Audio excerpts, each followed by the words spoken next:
Finding a way to fix the pass rush has really been a theme of the Seahawks offseason.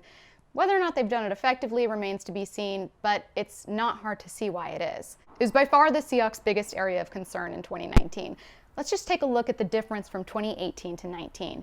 In 2018 in sacks, they had 43, ranking 11th overall. In 2019, they had 28, ranking 29th overall. That's not good. They had 173 pressures, which ranked 10th in 2018. In 2019, they ranked 26th with 126. The biggest dip might have been quarterback hits. They were 4th in the league in 2018 with 109. That dropped to just 68 in 2019, which is good for 29th. And by good for 29th, I don't mean it's good. It's not. So while the Seahawks and the rest of the NFL remains on Clowney watch, the responsibility has kind of fallen on the rest of their defensive line. That includes the recently re-signed Bruce Irvin and Benson Mayowa. It also includes veterans that are coming back from last year: Jarran Reed, Rasheem Green, LJ Collier, now in his second season. And fair or not, those expectations also fall on the two newest defensive linemen for Seattle. There's the Seahawks' second-round pick, Darrell Taylor, out of Tennessee. But then there was also fifth-round pick, Alton Robinson.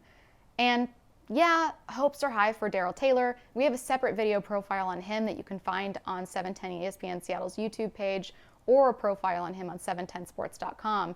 But what if it's Alton Robinson that ends up being the steal of the draft for Seattle? That's why this video, brought to you by Divorce Lawyers for Men, is focusing on the Seahawks' fifth-round pick, defensive end Alton Robinson out of Syracuse.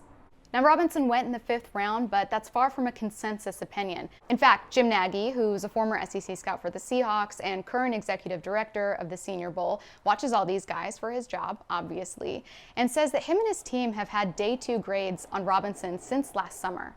That might have been because Robinson's numbers in 2018 were much higher than they were in 2019. So that summer, he was coming off of a season in which he had 10 sacks and 17 tackles for loss. Those numbers went down in 2019 with 4 sacks and 9 tackles for loss, but Nagy says he was still disruptive. One of the biggest compliments he gave Robinson is that he plays like an exceptionally long player.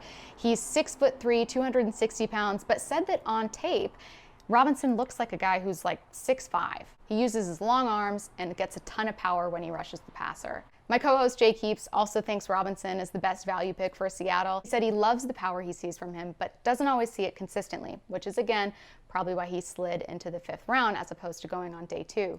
As far as Robinson's role on this offense, Jake doesn't expect him to come in and be the guy. He thinks that he could be in there competing with Benson Mayowa for that backup Leo spot, but more importantly, that he'll be part of a rotation on Seattle's defensive line.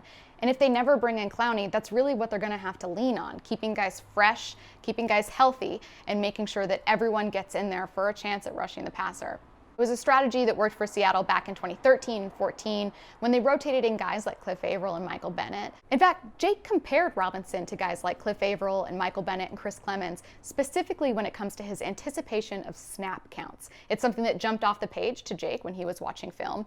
And while he doesn't always do it consistently, the potential is there. And it's that kind of ability that can help him beat out the guys in front of him for that backup Leo spot. You can listen to Jake's breakdown on 710sports.com or wherever you download your podcasts. And be sure to tune in from noon to 3 every single weekday to listen to Tom, Jake, and Stacy on 710 ESPN Seattle.